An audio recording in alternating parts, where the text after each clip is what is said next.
वेदांत प्रवचन। धनानि भूमौ पशवश्च गोष्ठे नारी गृहदारी सुता शशाने देहश्चितायां परलोकमार्गे धर्मानुगो गच्छति जीव एकः। मर्मानुवाद। धर्म ও কর্মই মৃত্যুর পর মানবের সঙ্গে যায়। এই নশ্বর শরীর ত্যাগের সময় অর্থাৎ মৃত্যুর সময় অর্থ সম্পদ যা কিছু আছে সব পড়ে থাকে। স্ত্রী গৃহদ্বার পর্যন্ত সঙ্গ দেয়, পুত্র শ্মশান পর্যন্ত সঙ্গে থাকে এবং শরীর চিতায় ওঠা পর্যন্ত সঙ্গে থাকে। তারপরে পরলোকের পথে একমাত্র ধর্ম ও কর্মই মানবের সঙ্গে যায়। যেমন জলবিন্দু একবার সমুদ্রে মিশে গেলে তাকে আর পৃথক করা যায় না, তেমনি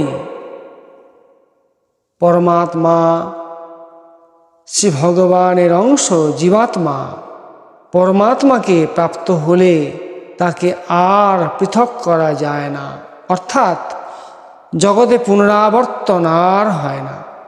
প্রকৃতি এবং তার কার্য গুণাদির প্রতি আসক্তির জন্যই উচ্চ নিজ জনিতে জন্মগ্রহণ করতে হয়। তাই জীবাত্মা যদি নিরাসক্ত অস্ত্রের সাহায্যে গুণাদির আসক্তি সর্বতভাবে ছেদন ও অসতের সম্পর্ক সম্পূর্ণভাবে পরিত্যাগ করে, তখন তার পুনর্জন্মের প্রশ্নই ওঠে না। এক পরমাত্মা শ্রী ভগবানই সমস্ত জগতের স্রষ্টা। তিনি এই জগতের আশ্রয় এবং প্রশাসক। মানব ভ্রমবশত জাগতিক পদার্থে সুখ অনুভব করে জগৎ সংসারের দিকে আকৃষ্ট হয় এবং জগতের সৃষ্টিকর্তাকে অর্থাৎ শ্রী ভগবানকে ভুলে যায়।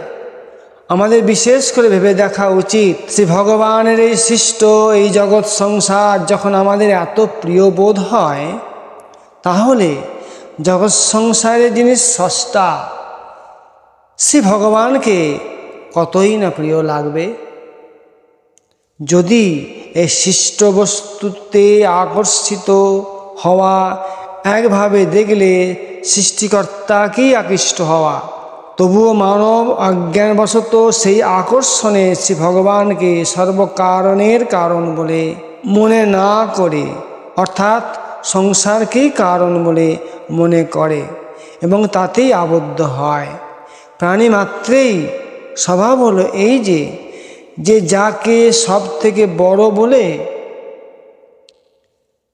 মনে করে অথবা যার থেকে কিছু পাওয়ার আশা করে তারই আশ্রয় গ্রহণ করতে চায়, তাকেই লাভ করার জন্য প্রাণপণ চেষ্টা করে।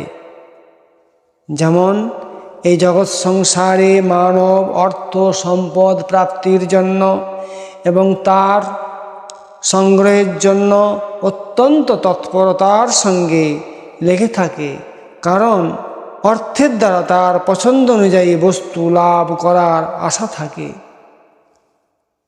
তারা ভাবে যে শরীর নির্বাহের বস্তুসমূহ অর্থের দ্বারাই পাওয়া যায়। নানা প্রকার ভোগ ও আরামের সামগ্রীও অর্থের দ্বারাই প্রাপ্ত হয়। অতএব অর্থপ্রাপ্তি হলে আমি সুখী হব, লোকে আমাকে ধনী বলে মান্যতা দেবে, খুব সম্মান করবে। এইভাবে অর্থকে সবার উপরে মেনে নিয়ে তারা লোভের বশবর্তী হয়ে অন্যায় পাপ কর্ম করতেও দ্বিধা বোধ করে না। তারা শ্রী ভগবানকে উপেক্ষা করে অর্থ উপার্জনেই তৎপর হয়ে থাকে। তাদের কাছে অর্থের থেকে বড় আর কিছু নেই। এই মানসিকতা নিয়ে ভক্ত যখন বুঝতে পারেন যে পরমাত্মীয় পরমাত্মা শ্রী ভগবান থেকে বড় আর কিছু নেই এবং তাঁর প্রাপ্তিতে এমন আনন্দ লাভ হয় যেখানে জগৎ সংসারের সমস্ত সুখ আনন্দ বিস্বাদ লাগে, তখন তিনি শ্রী ভগবানকে লাভ করার জন্যই তৎপর হন। শ্রীমদ্ ভগবদ্গীতায় ৬ষ্ঠ অধ্যায়ের ২২ নম্বর মন্ত্রে শ্রী ভগবান বললেন, জং লব্ধা চা পরং লাভং মন্যন্তে নাধিকং ততঃ যস্মিন স্থিতো ন দুঃখেন গুরুনাপি বিচাল্যতে। হে পার্থ, পরমাত্মা শ্রী ভগবানকে লাভ করে অন্য কোনো কিছুকে যোগী তা অপেক্ষা অধিক লাভজনক মনে করেন না এবং পরমাত্মা শ্রী ভগবানকে লাভ করে সেই অবস্থায় স্থিত হয়ে মহাদুঃখতেও বিচলিত হন না। যার কোনো আদি নেই, অর্থাৎ আরম্ভ নেই, শেষ নেই, কিন্তু যিনি সকলের আদি, সে আদি পুরুষ, পুরাণ পুরুষ, পরমাত্মীয় পরমাত্মা শ্রী ভগবানই আশ্রয় নেওয়া উচিত। শ্রী ভগবান ব্যতিরেকে কোনো আশ্রয় স্থায়ী নয়। অন্য আশ্রয় প্রকৃতপক্ষে কোনো আশ্রয় নয়, বরং অন্য আশ্রয় পতনকারী হয়। যেমন সমুদ্রে ডুবন্ত ব্যক্তির কুমিরের আশ্রয় গ্রহণ, এ মৃত্যুরূপ ভবসংসার সমুদ্রে সকল আশ্রয়ই কুমিরের আশ্রয় নেওয়ার মতো।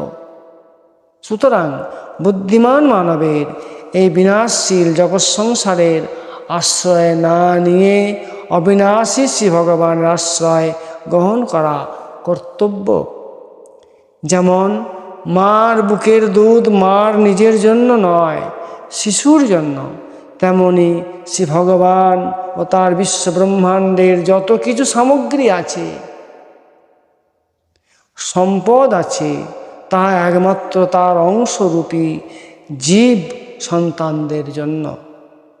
শিশু যেমন দুধ মার কাছ থেকেই পায় এবং শিশু জানে যে এই অমৃত দুধ একমাত্র আমার মায়েরই, তেমনি আমাদের জগৎ সংসারে যত কিছু বস্তু সামগ্রী ও স্বয়ং শ্রী ভগবান পর্যন্ত একমাত্র আমাদেরই।